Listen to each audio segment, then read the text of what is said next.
How to stop lifting like an idiot. This is how you will train smart and grow big. Most lifters never really figure this out. They think more weight on the bar or exercise automatically equals more muscle.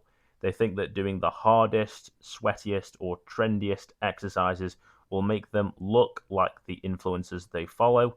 They think that going all out and beyond failure every day, no matter what, is grit, or they think that never going all out, training infrequently with super low volume is best.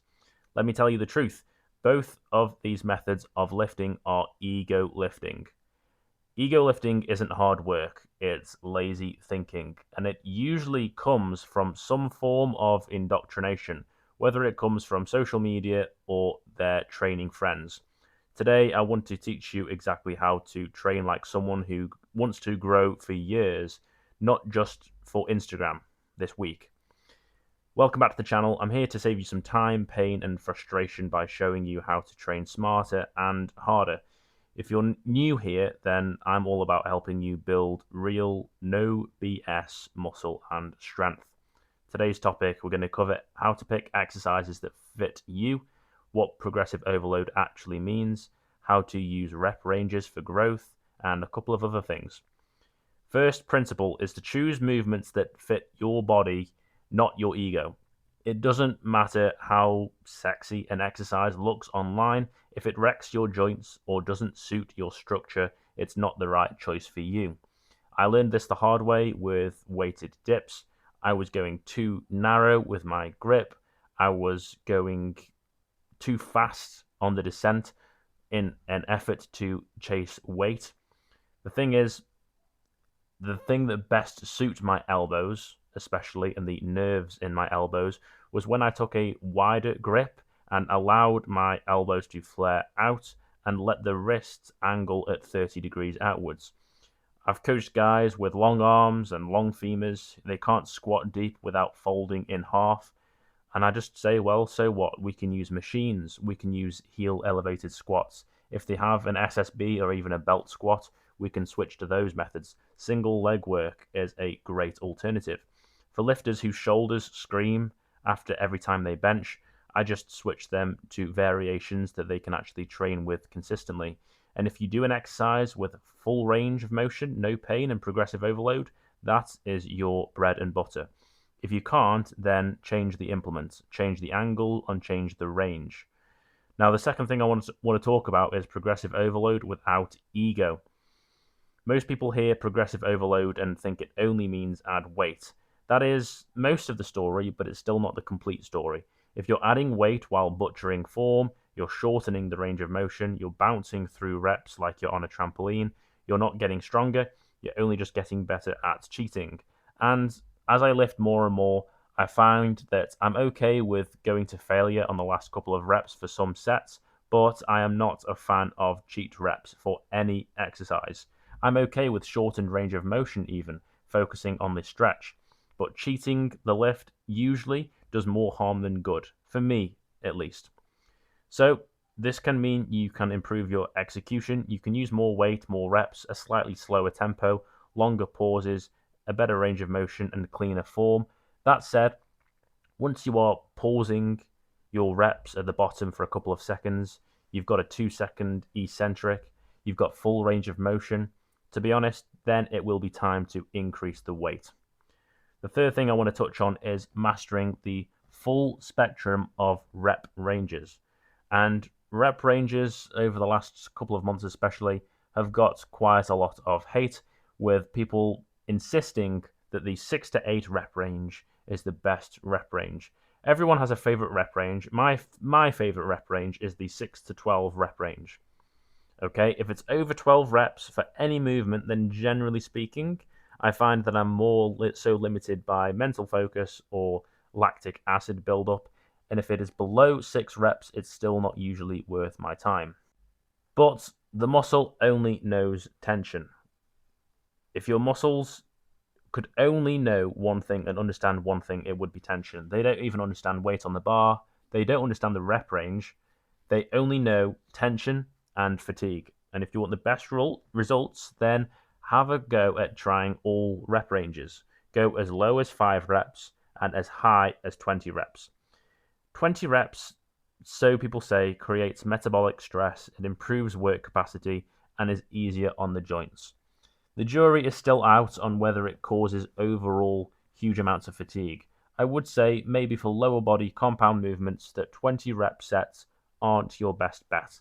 Still, you can only do them a few times just to say you've done them, and at least you can say you've tried. There is no harm in one set per month being a mentally challenging set where you push up to the 15 to 20 rep range. It is not going to destroy your program. The fourth thing I want to touch on is how to make light days work for you. So, this is more with a strength focused mindset. Your light days aren't lazy days, they're a chance to refine your technique, improve muscle connection. But to be honest, I find that when building my squat, light days allow me to practice putting high amounts of force into a light workload. This means that I can train for power. So this kind of comes from the West Side or conjugate mindset, where there are two elements to building strength. You can build absolute strength by pushing 1 rep maxes, or you can improve your speed to improve your speed strength. Now, I'm not a powerlifter, so I'm not going to pretend that I have the precise analogy and mindset behind this down to a T, but I do find that doing some speed squats like I'm doing here for a 5x5 works very well. I'm talking around, should we say, as something as light as 50% of your 1 rep max. 40 to 50% seems to work well. My 1 rep max is around just under 200 kilograms, and I'm working with 100 kilograms for my speed squats. So the other thing that is absolutely essential is prioritizing your recovery and treating this as a skill. Because here's the secret that no one wants to hear. You don't grow from training, you grow from recovering from training. I know lifters who brag about never taking deloads, never sleeping, and eating like trash because they are hardcore. I am not one to say that deloads are mandatory for bodybuilding or muscle building. They are certainly more so important for strength training or powerlifting focuses. Even if you are bodybuilding, even if your only focus is hypertrophy and growing muscle, auto-regulation, managing your fatigue, knowing when to take a step back, whether that be an extra recovery day, is essential. And everyone should be sleeping at least 6 hours a night. I know that's probably still not enough for most people, but that's an absolute bare bones minimum. And that goes for all people who say, oh, I don't need much sleep, or I've never been a big sleeper, or I work nights, or I've got a busy lifestyle. You need at least 6 hours of sleep. So, recovery isn't just lying on the couch, it can still be active. Dial in your sleep.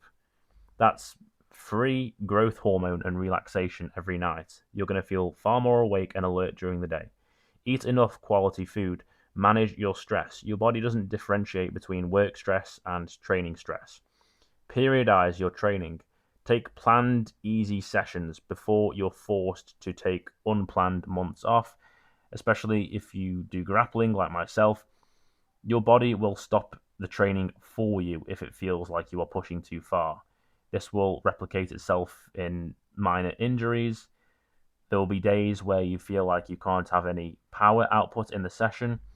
There will be days where you struggle to focus on learning even grappling methods if you are a wrestler. Stuff like that. You will have some pretty intense brain fog because your body is telling you to train less. There is also the 70-30 rule that I want to go through. So 70% of your training should be movements you love, exercise that you're excited to crush, and movements which are also productive for you. The other 30% could be things that you know are effective, but don't let your ego latch onto. That 30% is where you do your boring, unglamorous, but essential work. For me, personally, this covers most forms of calf training, some chest training. I don't always enjoy training chest, but I know that I have to do it if I want a balanced physique. I know this is even more essential for guys who have a lagging chest. This is something that I used to have Fortunately, these days, my chest has caught up quite nicely with the rest of my physique. The movements where you slow down, focus purely on quality, and separate yourself from the average gym goer, that 30%, that's the difference between good enough and excellent in your physique. We could have an example application for this. So, a pressing movement, something you love, done heavy and hard but with perfect form. There is a no ego press variation that feels awkward but trains your weak points. And maybe there are rows in multiple angles and rep ranges to balance pushing volume with pulling volume. Maybe you're rotating your rep targets every few months so you don't get stale or lose interest in the rep range. You can also plan deloads after high intensity or high volume blocks. So this stuff isn't flashy, but it does work. And practically applying this advice to your training will take you far. So at the end of the day, choose movements that work for you. Overload without letting ego ruin your form. Embrace every rep range if it suits you. Make light days meaningful, and always, always, always respect your recovery. There's something that I just want to drop in.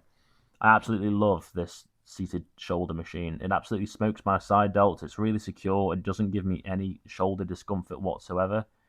If your gym has one of these, then I think that this will work very well for most people to really blow up the shoulders. I'm pairing this on my overhead press day, so I do my strength work on my overhead press, and then I'm doing just 3 sets of side delts. I'm currently on around 6 direct sets of shoulders per week through lateral raise variations, and then I'm also doing my strength work on the overhead press. That's all I've got to share for this video. I really hope you found some value from it. If there's any questions that you have or something that you would change about this video, let me know in the comments below. And for all direct questions or inquiries, just reach out to me on Instagram. Take care. Peace. I'll catch you in the next one.